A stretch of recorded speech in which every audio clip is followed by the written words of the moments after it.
नमस्कार। उत्तर प्रदेश के शिखर सम्मेलन में आपका स्वागत है। एबीपी न्यूज का आज कारवां लखनऊ में है। और लखनऊ में क्यों है हम? क्योंकि ये कहा जाता है कि दिल्ली का रास्ता उत्तर प्रदेश से होके जाता है, लेकिन अभी तो रास्ता लखनऊ का तय करना है तमाम राजनीतिक दलों को। और देखिए, 7 महीने पहले उत्तर प्रदेश के विधानसभा चुनाव से पहले तमाम राजनीतिक दल नए गठबंधन, नए समीकरण बनाने की कोशिश कर रहे हैं। 7 महीने पहले सूरत हाल उत्तर प्रदेश का क्या है, कौन सा राजनीतिक दल किसके साथ जाएगा, क्या जमीनी हालात हैं, इस सब की हकीकत जानने के लिए आज हम लखनऊ में हैं। शिखर सम्मेलन उत्तर प्रदेश में हमारे दर्शकों का स्वागत है। हमारे साथ कुछ खास मेहमान जुड़ेंगे। सबसे पहले मैं आमंत्रित करूंगा हमारे सहयोगी देवांग को। वे मंच पर आएंगे और इस कार्यक्रम की शिखर शुरुआत करेंगे। और साथ ही साथ हमारे इस कार्यक्रम की शुरुआत करेंगे बीएसपी के शिखर नेताओं में से एक सतीश चंद्र मिश्रा। वे भी हमें यहाँ पर ज्वाइन कर चुके हैं। मैं आमंत्रित करूंगा सतीश चंद्र मिश्रा जी को और देवांग को मंच पर आएं और कार्यक्रम की शुरुआत करें।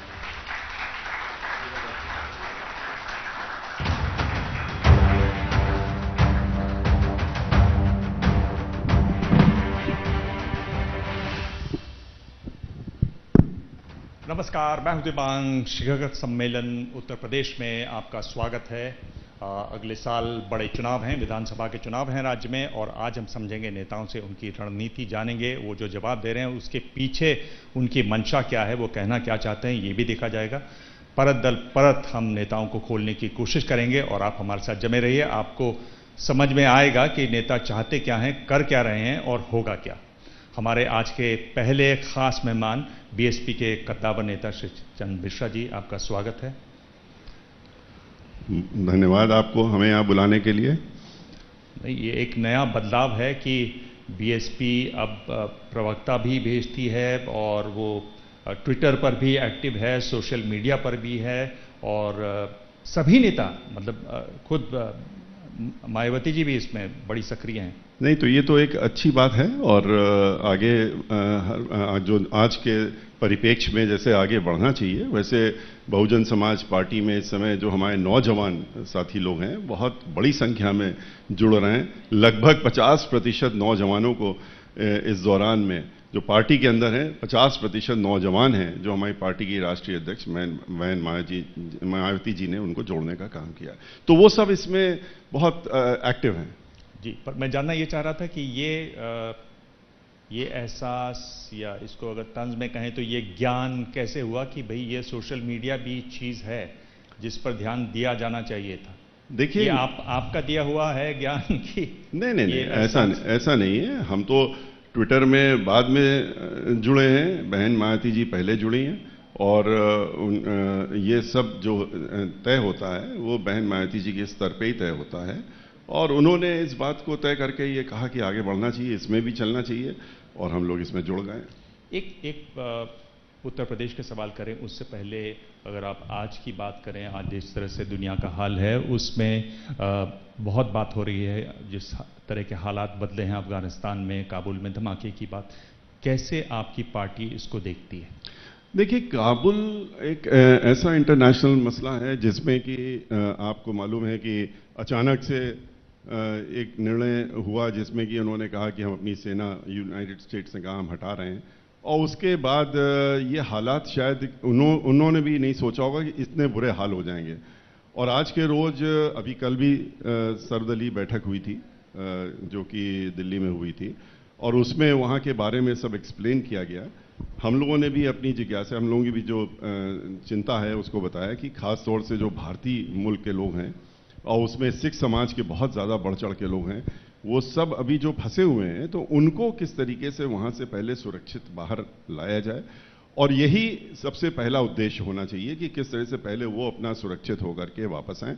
इसके बाद की क्या रणनीति होती है इंटरनेशनल लेवल पे, और उसमें भारत सरकार किस तरह से आगे बढ़ती है, वो देखा जाएगा। जी, अब चलें बढ़े चाशनी की तरफ।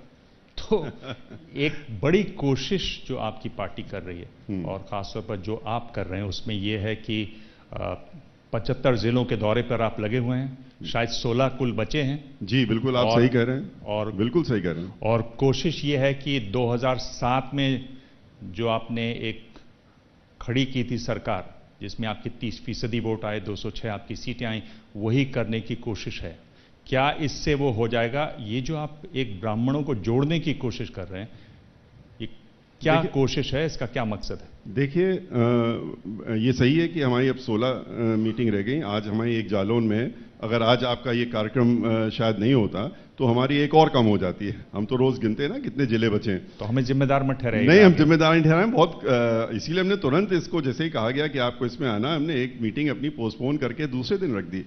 और जहां तक आपने प्रश्न किया है कि किस तरह से हम लोग इसको देख रहे हैं, देखिए करीब करीब हम पूरा प्रदेश घूम लिए हैं और थोड़े बुंदेलखंड जो हम कल चित्रकूट जी गए थे, वहाँ पर दर्शन किए हमने। वो करने के बाद, परिक्रमा करने के बाद कामतगिरी के, फिर हमने वहाँ बैठक भी की। उसके बाद हमने बांदा किए, तब हम यहाँ आए आपके कार्यक्रम के लिए। लेकिन अब बुंदेलखंड खाली बचा हुआ है। बुंदेलखंड की शुरुआत कल से हो गई। पूरे उत्तर प्रदेश में जिस तरह का माहौल इस समय बन रहा है, खास तौर से ब्राह्मण समाज, वो मैं दावे के साथ कह सकता हूं कि हम लोग जो 2007 और 5 और 7 के बीच में हम लोगों ने ब्राह्मण समाज के बीच में, उस समय भी पूरे उत्तर प्रदेश में हम गए थे और ब्राह्मण समाज हमारे साथ जुड़ा था। लेकिन अब की बार उससे कहीं ज्यादा जुड़ रहा है। और क्यों जुड़ रहा है, उसका कारण ये ज्यादा है क्योंकि अब की हम देख रहे हैं जितना तब था उससे 4 गुना ज्यादा तो इस बार जुड़ रहा है। क्योंकि अब की बार ब्राह्मण समाज के सामने 2 चीजें आ रही हैं। एक तो जिस तरह से ये सरकार उनको प्रताड़ित कर रही, जिस तरह से ब्राह्मण समाज के एनकाउंटर्स हो रहे हैं, जिस तरह से ब्राह्मण समाज की हत्याएं हो रही हैं और उसमें कोई कार्रवाई नहीं होती है, और जिस तरीके से मैं आपको थोड़ा इसलिए रोक रहा था, आपने कहा जिस तरह से ब्राह्मण समाज के साथ एनकाउंटर, ब्राह्मण समाज का एनकाउंटर सही है क्या? ये देखिए, ब्राह्मण समाज के व्यक्तियों का, जो ब्राह्मण हैं, आप ये कह सकते हैं ब्राह्मण जो हैं, उनका एनकाउंटर जिस तरह से हो रहा है, तो वो उत्तर प्रदेश में क्या पूरे देश में देखा जा रहा है। और इसको सभी लोग कह रहे हैं कि देखिए, अगर आप ठीक है, आप अगर कोई आपको लगता है कि अपराधी है तो उसके आप मुकदमा चला सकते हैं, उसके बाद उसके खिलाफ आप निर्णय लीजिए। आपने तो कसाब के खिलाफ भी मुकदमा लड़ाया, लेकिन ब्राह्मण अगर है तो उसको सीधे एनकाउंटर कर दीजिए, ये अच्छी बात नहीं है। दूसरी बात यह है कि ब्राह्मण समाज ये भी देख रहा है कि वो इनसे इतना दुखी है भारतीय जनता पार्टी से, तो उसको सोचना है कि अब हमें क्या करना है। 2007 में हमने ब्राह्मण समाज के लिए जो कार्य किए वो किसी छुपे नहीं है।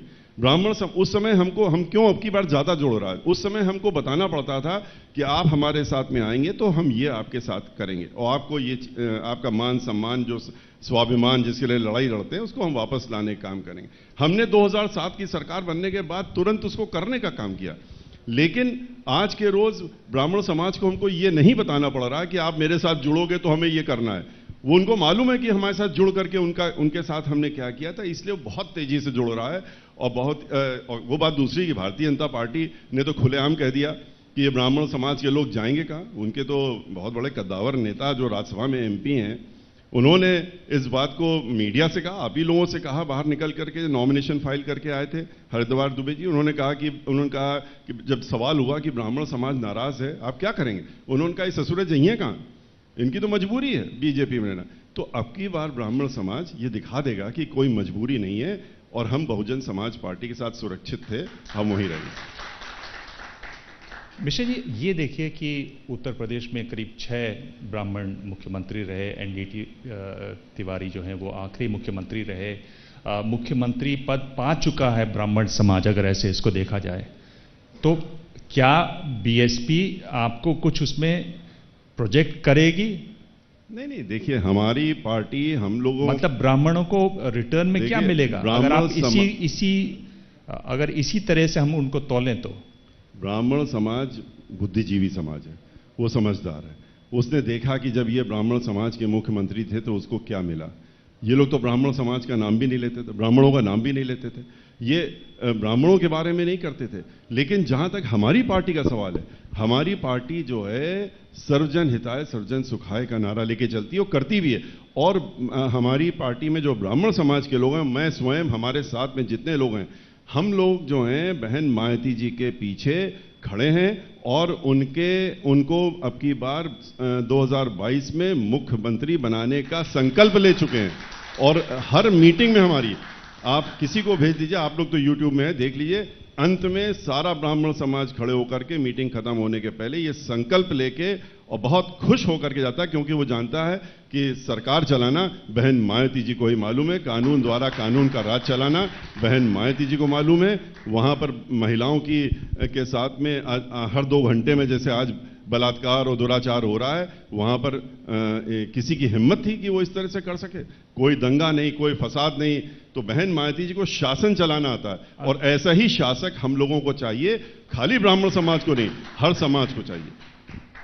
अगर आप जब बात करते हैं कि ब्राह्मण समाज का एनकाउंटर हो रहा है, क्या आप एग्जैक्टली क्या बोलते क्या हैं लोगों को? ये तो बड़ी भड़काऊ सी बात नहीं आपको लगती कि आप ऐसा कहें कि भाई एक पूरे समाज का एनकाउंटर हो रहा है, उस समाज के लोगों का एनकाउंटर हो रहा है? देखिए, आप नाम उठा लीजिए, आप पिछली गिनती गिन लीजिए, जो ब्राह्मण हैं उन्हीं को गिन गिन करके, चाहे लखनऊ में देख लीजिए आप, चाहे यहाँ से राकेश पांडे, वो तो अपनी माँ बाप को देखने आया था, कोरोना में इलाज करा, उसको उठा ले आके कंटोनमेंट में इनकाउंटर कर दिया गया। कैसे महोबा में जो बिजनेसमैन था उसको उसकी गाड़ी में ही बैठाल के उसको गोली मार दी गई। यहाँ विनय तिवारी को गाड़ी के अंदर बैठाल के, गाड़ी में बैठा हुआ है और वो एप्पल कंपनी में काम करता था, उसको रोक करके गोली मार दी गई।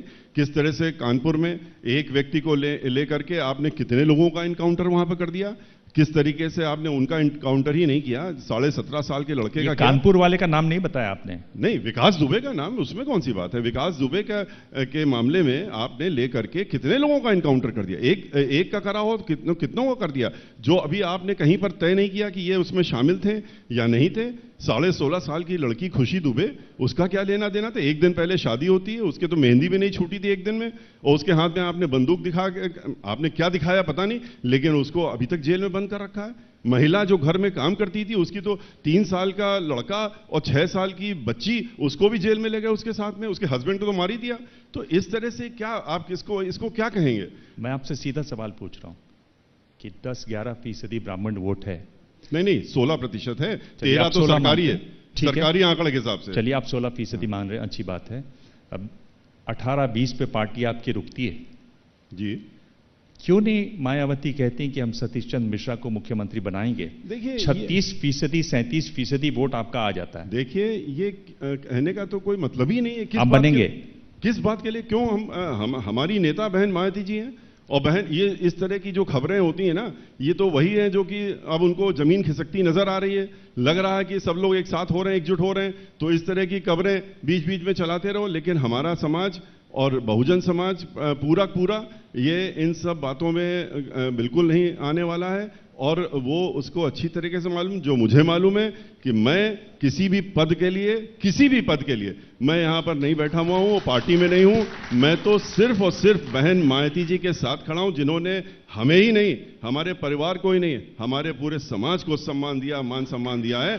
तो हम उनके साथ में खड़े हैं और उनको मुख्यमंत्री बनाने का संकल्प हम लोग ले चुके हैं। इसीलिए मैंने कहा कि ये वो राज्य है जहां ब्राह्मण मुख्यमंत्री 6 हो चुके हैं, एक ही पार्टी के हो चुके हैं।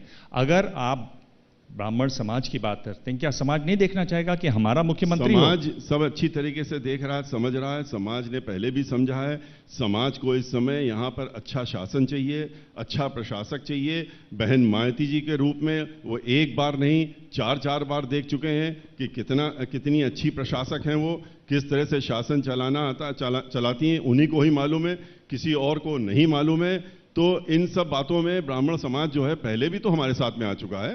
ब्राह्मण समाज ने बहन मायावती जी को मुख्यमंत्री बनाया, और बनाए नहीं, हम लोगों ने मिलकर के बनाने का काम किया, सर्व समाज ने बनाने का काम किया। दलित समाज तो उनके साथ में 23% जो है वो तो खड़ा ही हुआ है, और वो तो एक अटूट एक पहाड़ की तरह खड़ा हुआ है। अब की बार ब्राह्मण समाज भी आप देखेंगे कि 16% में कितना ब्राह्मण जो है बहन मायावती जी के साथ में, और उनको मुख्यमंत्री बनाने के लिए बाहर निकल के आता है, और मुख्यमंत्री बनाने का संकल्प ले चुका, और बनाने का काम करेंगे हम लोग जी। जैसा मैंने शुरू में कहा कि आप यहाँ नेताओं के जवाब सुनेंगे, जब वो जवाब देते हैं तो क्या जवाब नहीं दे रहे हैं वो भी सुनेंगे। मैं एक सीधा सवाल पूछ रहा हूं, पर इतने अनुभवी हैं सतीश जी कि उस सवाल को वो कैसे रोक रहे हैं आप वो भी देख रहे हैं, और मेरे ख्याल से ये चीज़ है जो राजनीति में रस लाती है। पर मैं आपसे एक सवाल पूछ रहा हूं, ये त्रासदी नहीं है हमारी राजनीति की कि ब्राह्मण समाज को जोड़ने के लिए एक ब्राह्मण नेता चाहिए, दलित समाज को जोड़ने के लिए एक दलित नेता चाहिए, मतलब कोई और जाति का किसी सबके बारे में सोच नहीं सकता। हम नेताओं की सोच आज इतनी छोटी है कि वो एक ही समाज के अगर हैं तो वो एक ही समाज की सोचते हैं। नहीं, ये तो गलत है। देखिए, हम लोग हम हर समाज में जाते हैं, हम खाली ब्राह्मण समाज में नहीं जाते। इस समय हम जा रहे हैं प्रबुद्ध समाज में जा रहे हैं। और सतीश जी, अब आप ये तो जरा ज्यादा कर रहे हैं। नहीं, आपको देखिए, आपने कभी यादव सम्मेलन किया? हम सब जगह गए। हमने खुद नहीं किया। मैंने आपको अब तक नहीं रोका था, पर मैं आप इस सवाल को और पैना करना चाहता हूं। नहीं, आप करिए, बिल्कुल करिए। मैं ये पूछ रहा हूं कि अगर ये बात है तो सतीश मिश्रा ये क्यों जा रहे हैं ब्राह्मण समाज में? देखिए, एक मिनट, सतीश मिश्रा ये क्यों कह रहे हैं कि 75 में से सिर्फ 16 जिले बच गए हैं, बाकी जगह मैं घूम कर आया हूं? ये तो बात साफ है ना, इतना तो लोग भी समझते हैं। आपने शायद पहले नहीं सुना, हम लोग कोई ब्राह्मण सम्मेलन नहीं कर रहे हैं इस समय। हम लोग प्रबुद्ध समाज का सम्मेलन कर रहे हैं, और प्रबुद्ध समाज सम्मेलन में ब्राह्मण समाज सबसे ज्यादा बढ़ चढ़ के आ रहा है, और लोग भी आ रहे हैं। ब्राह्मण समाज सबसे ज्यादा बढ़ चढ़ के आ रहा है। तो ब्राह्मण समाज इसलिए निकल के आ रहा है क्योंकि वो इतना उत्तेजित है इस समय, क्योंकि उससे आपने धर्म के नाम पे और झूठ बोल करके वोट लेने का काम किया, तो वो इनका मुखौटा खोलना चाहता है। इनका मुखौटा हटा करके इनका चेहरा दिखाना चाहता है कि ये असली चेहरा है इनका। और जहां तक आप बात कर रहे थे ब्राह्मण मुख्यमंत्रियों की, सब उन पार्टियों का हश्र क्या हुआ आज? वो पार्टियां कहां रह गई? खत्म हो गई दूर। उनको छोड़ दीजिए, हम इसी पर रहते हैं। जब आप बात कर रहे हैं प्रबुद्ध समाज की, पर जो आप उदाहरण दे रहे थे अभी, वो सब ब्राह्मणों के दे रहे थे। उदाहरण जो मारे गए ब्राह्मण, नहीं उदाहरण आपने देवांग जी, सवाल मुझे पूरा कर ले दीजिए, मैं आपको पूरा मौका दूंगा बोलने का। मैं ये कह रहा हूं कि आप उदाहरण सारे दे रहे थे। आपने कहा ब्राह्मण समाज का एनकाउंटर हो रहा है, मैंने आपको रोका नहीं, ब्राह्मण समाज के लोगों का हो रहा है। तो आप लगातार ब्राह्मण समाज की बात कर रहे हैं, पर जब आपसे सवाल सीधा करो कि क्या ये सही है, हमारी राजनीति की त्रासदी नहीं है कि इस तरह से हो रहा है, तब आप उसके बचाव में आ रहे हैं। आप अपनी बात देखिए, जहां तक ब्राह्मणों के ऊपर अगर आज प्रहार हो रहा है सबसे ज्यादा उत्तर प्रदेश में, और ब्राह्मण ही आपको दिख रहे हैं कि जिनको मारा भी जा रहा है, एनकाउंटर भी हो रहा है, तो हम तो उनकी बात करेंगे कि ब्राह्मण मारे जा रहे हैं। और जहां तक हमारे सम्मेलनों का सवाल है, वो तो हमने आपको बताया प्रबुद्ध समाज के सम्मेलन है, उसमें खाली एक समाज के लोग नहीं आ रहे हैं, उसमें हमारे और लोग भी आ रहे हैं। लेकिन हाँ, ब्राह्मण समाज के लोग बहुत तेजी से इसलिए आ रहे हैं कि वो धोखा, उनको लग रहा है कि हमारे साथ धोखा दिया गया। एक बहन मायावती जी हैं, जब सरकार बनाई थी तो उन्होंने वृंदावन ले लीजिए, बनारस ले लीजिए, अयोध्या के घाट ले लीजिए, सब उन्होंने करा था, समग्र विकास किया था। इन्होंने तो अयोध्या के नाम पे धोखा देने का काम किया। आपने खाली वहां पर वोट ले लिया, नोट ले लिया, और उसके बाद कुछ नहीं। तो ब्राह्मण समाज एक ठगा सा महसूस कर रहा है। वो सोच रहा है कि हमको भारतीय जनता पार्टी, हम तो बहुजन समाज पार्टी के साथ में थे, जहां उन्होंने हमको 45 MLA दिए थे, उन्होंने 15 कैबिनेट मंत्री दिए थे, 35 कैबिनेट मंत्री का दर्जा दे करके लोगों को दिया था, उन्होंने महाधिवक्ता बनाया, 5000 सरकारी वकील बनाए ब्राह्मण समाज के, तो एक वहां सम्मान मिला था, सर्व समाज को दिया, लेकिन ब्राह्मण समाज को उन्होंने सम्मान दिया था। लेकिन ये लोगों ने तो ठगने का काम किया। तो इसलिए ब्राह्मण समाज जो है खास तौर से हमारे इन कार्यक्रमों में बहुत ज्यादा बढ़ चढ़ के आ रहा है, और वो इनको दिखाना चाहता है कि 16% अगर हम हैं तो हमें तुमने धोखा दिया, तो हम अब की बार सबक सिखाने का काम करेंगे। सतीश जी, आप तो टीवी देखते होंगे लगातार, अखबार भी आप पढ़ते हैं, तो मैं हेडलाइन लगा रहा हूं, आप जो बोल रहे हैं उससे। सतीश मिश्रा ने कहा कि मैं ब्राह्मण सम्मेलन नहीं करता हूं, ये कहना गलत है कि ये ब्राह्मण सम्मेलन है, ये प्रबुद्ध समाज के सम्मेलन। बिल्कुल सही है, बिल्कुल सही है, बिल्कुल सही है, बिल्कुल सही है। हमारे आप कार्यक्रम देख लीजिए, हमारे आप जितने कार्यक्रम है उसके पीछे मैं आपसे सुनना चाहता हूं। हाँ, बिल्कुल सही है। प्रबुद्ध समाज में हमारे ये उसी का सम्मेलन होता है।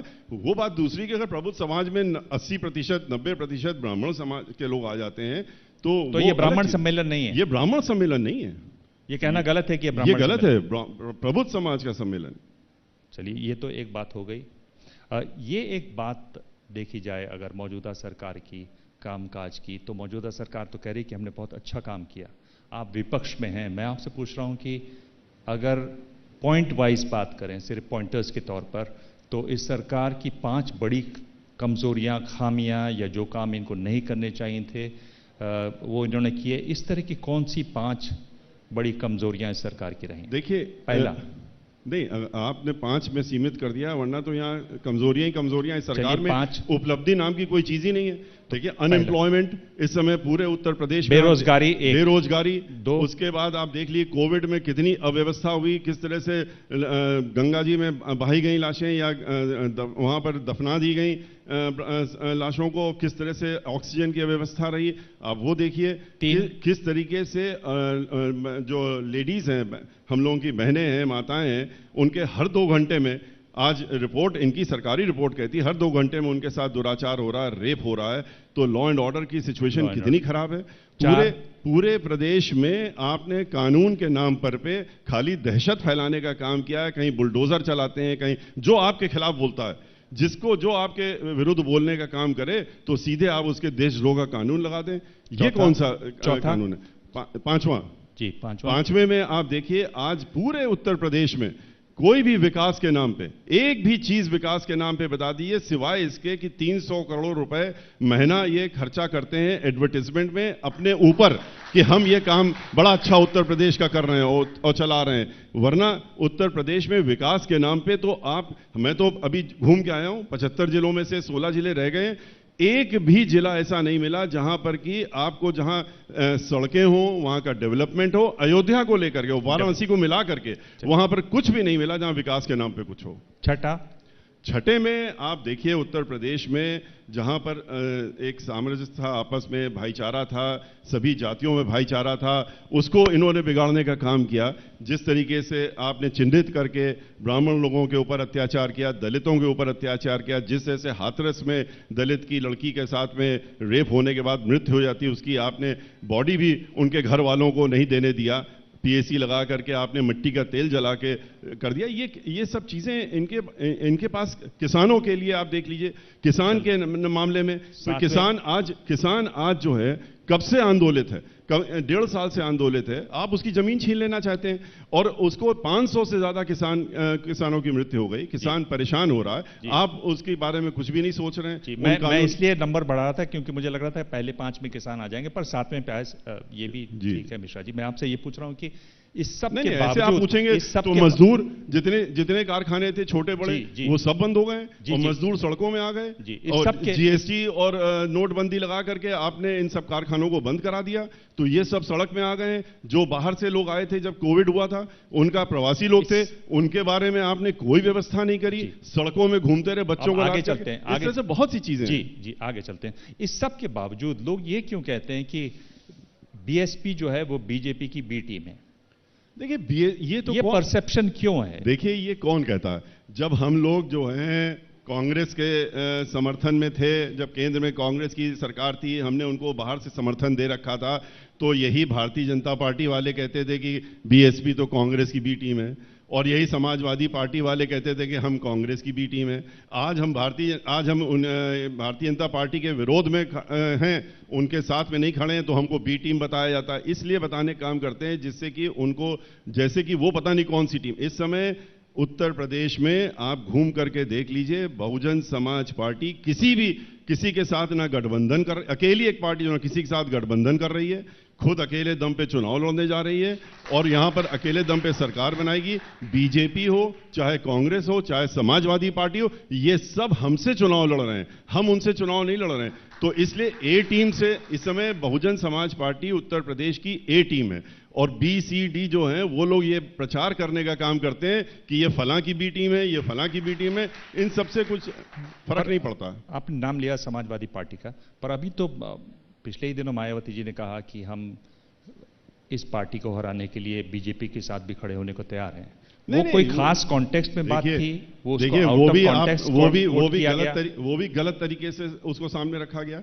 क्या कहा था बहन मायावती जी ने? उन्होंने हमारे एक जो शेड्यूल कास्ट के, जिसको हम राज्यसभा में चुनाव लड़ा रहे थे, और हम लोग कोई किसी टिकट तो अपना, हमारा राज्यसभा में तो हमारे कार्यकर्ता लड़ते हैं, हमारे कार्यकर्ता थे और दलित समाज के थे, उनको चुनाव में हम लोग लड़ाया और उसमें वोटिंग नहीं होनी थी क्योंकि उतनी ही सीटें थी। उसके बाद समाजवादी पार्टी सरकार एक इंडस्ट्रियलिस्ट को ला करके और उनको हरवाने के लिए हमारे एमएलए जो थे उनको खरीद फरोख्त करके और उसके बाद उनको हरवाने की योजना बना रहे थे, तो उसको विरोध किया गया और कहा गया कि इनके हर चुनाव में, चाहे एमएलसी का हो, जो भी हो, हम इनके विरोध में वोट डालने का काम करेंगे।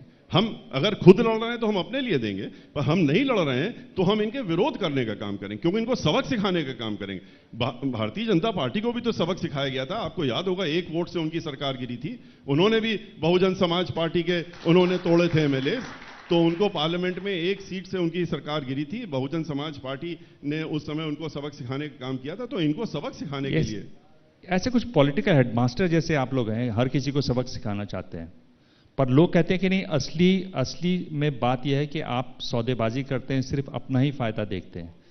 इसमें गलत है क्या ये राजनीति में ऐसा करना? नहीं, अपना फायदा देखना क्या राजनीति में गलत है? सवाल ये है। देखिए 2 चीजें हैं।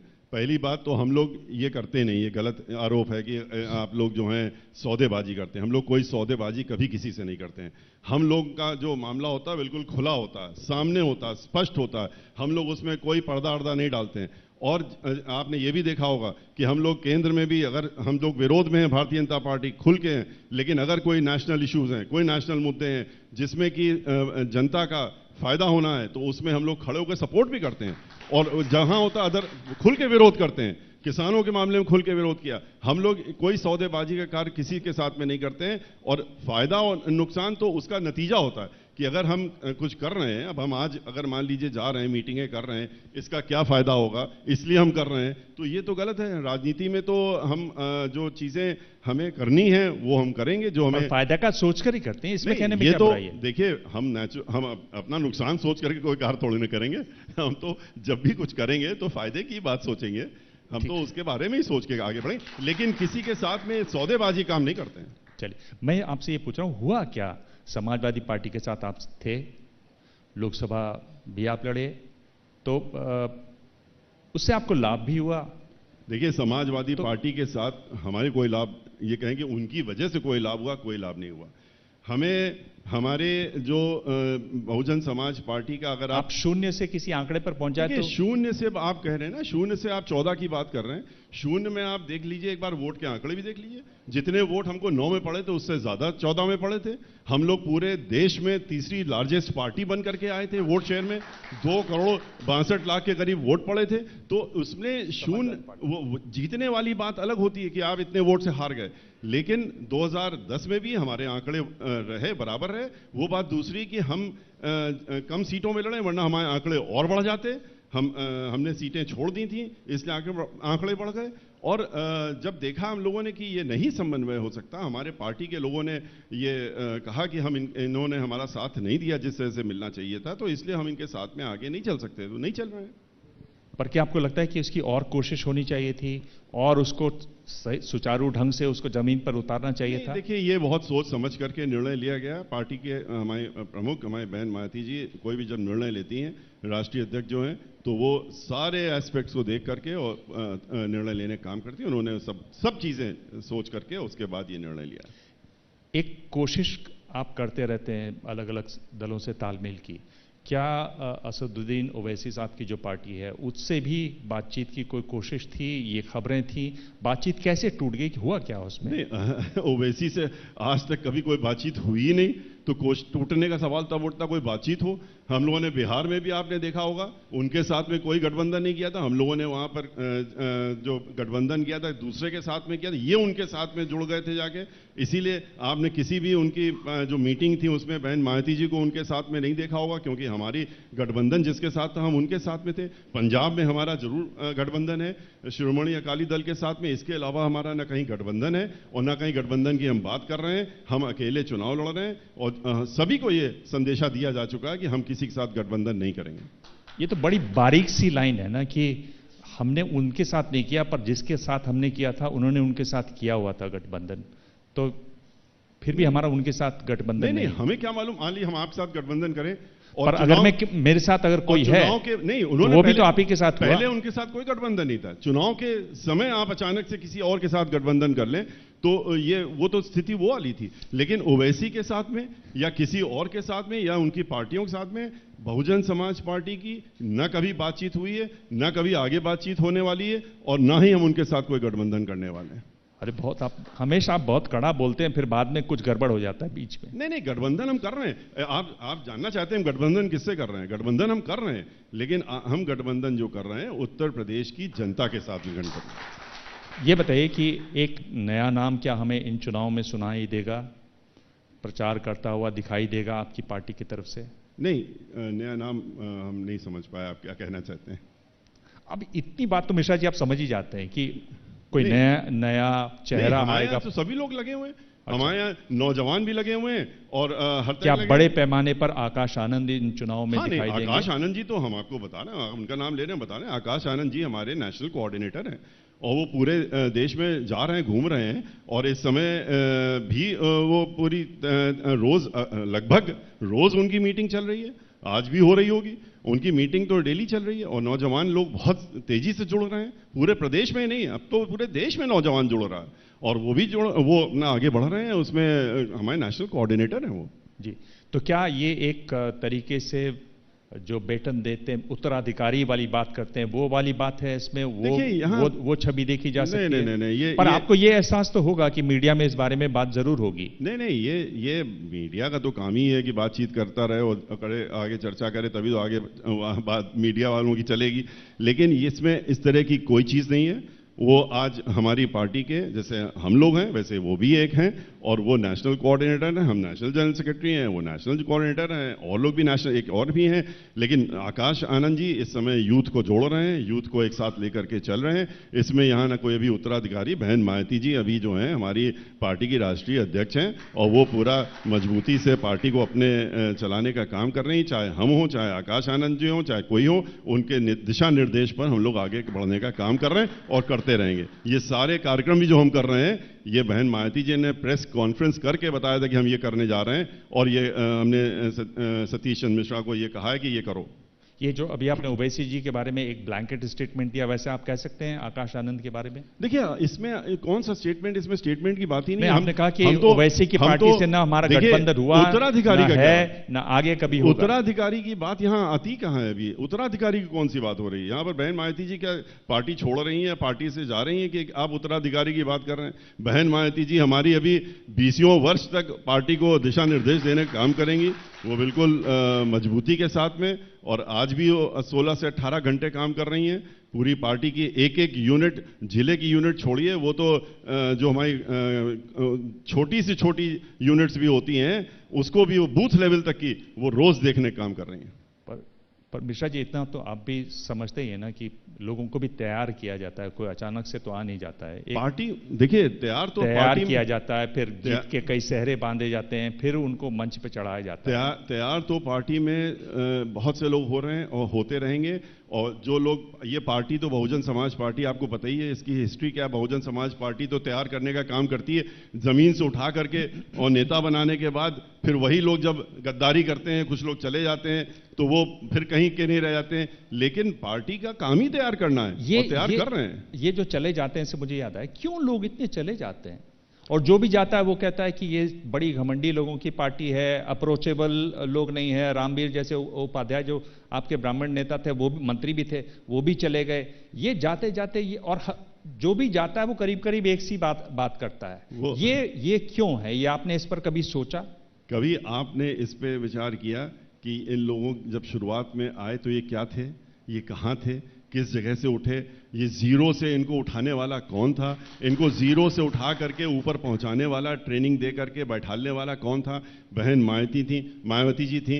इनकी शख्सियत बनाने का, इनको लोगों के बीच में पहुंचाने का, इनको पहचान देने का काम बहन मायावती जी ने किया। उसके बाद अगर आपको अचानक से लगता है कि मेरा यहाँ स्वांतः सुखाय के हिसाब से मुझे कहीं और कुछ अच्छा मिल रहा है, मैं ज्यादा मिल रहा है, तो ये लोग अगर पार्टी इस तरह से गद्दारी करके जाने का काम करते हैं तो उसके बाद एक और हिस्ट्री देख लीजिए बहुजन समाज पार्टी। तो मैं आपसे ये पूछ रहा हूं, एक सेकंड में, जितने लोग इस तरह के, जितने भी नाम आप ले रहे हैं, जो लोग बाहर गए पार्टी छोड़ करके और पार्टी के साथ गद्दारी करके, उनका हश्र आगे चल के बिल्कुल शून्य हुआ, जीरो हो गए वो कहीं के। मैं आपसे ये पूछ रहा हूं कि पार्टी में ऐसा क्या है? पार्टी ने कभी नहीं सोचा कि हम लोगों को तैयार करते हैं, काडर तैयार करते हैं, लोग आते हैं, नेता बनाते हैं, मंत्री बनाते हैं, हमारे अंदर कहां कमी रह जाती है कि हमारे फिर भी लोग छिटक जाते? देखिए लोगों का छिटकना कोई अच्छी बात थोड़ी है।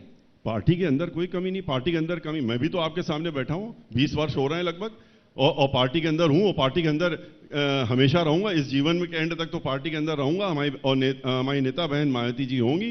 तो लेकिन ये कि जो लोग इस तरह से आते हैं कि नहीं, हम अपना स्वयं पहले सोचें, अपने बारे में सोचना शुरू करें, और पार्टी के साथ गद्दारी कर रहे हैं तो उसको क्या कर सकते हैं आप। लेकिन हमारी पार्टी में जैसे ही 2 जाते हैं 10 और नेता पैदा हो जाते हैं और उनको फिर बना करके ऊपर बैठा दिया जाता है और फिर वो आगे आ जाते हैं। अब की बार आप देखिएगा इस चुनाव में किस तरीके से लोग जुड़ करके और बढ़ रहे हैं पूरे उत्तर प्रदेश में। ये जितने लोग हैं ये लोग तो कहीं नजर ही नहीं आएंगे आपको। अभी आप फिर पार्टी में नए लोगों को देखेंगे। जी, उम्मीद से हैं आप, बहुत उम्मीद से हैं।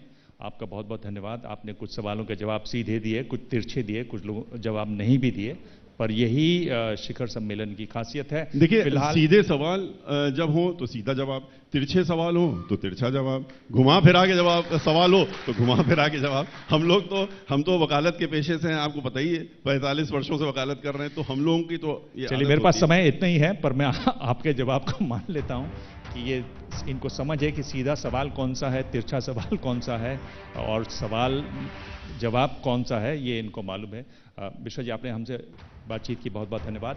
फिलहाल वक्त है एक ब्रेक का और एबीपी न्यूज़ पर जारी है शिखर सम्मेलन उत्तर प्रदेश। बहुत बहुत धन्यवाद, बहुत बहुत धन्यवाद।